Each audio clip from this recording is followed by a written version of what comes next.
Igama lam ndinguAnele Nkonyeni, ndihlala eMdantsane. Ndize apha ngokuzobulela ucebo lethu kwinto ayenzele yona mna nefemeli yam ngelo xesha utata ebeswelekile. Ucebo lethu sincede kakhulu kuba yonke into ebisenzeka ebenathi okokoko siqale ukumfowunela ucebo lethu. Uye wasinceda nangento efana ne-airtime ye-R250 yokuba sifowunele ifemeli yethu ekude, sifowunele kunye nabantu ke ngoku ukuarenja umngcwabo.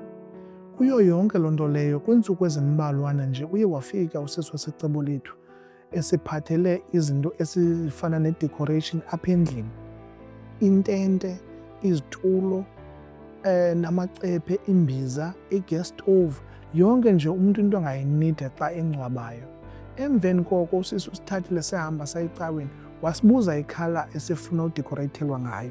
Ikhala leyo sayikhetha, badekhoreyitha kakuhle kakhulu. Ngelo xesha adekhoreyithayo phofu yena bakhona enye itimu engapha e-graveyard, nayo itimu yabe ibhizi phaya ibeka into ezifana neentente, izitulo kunye nee-umbrella nje.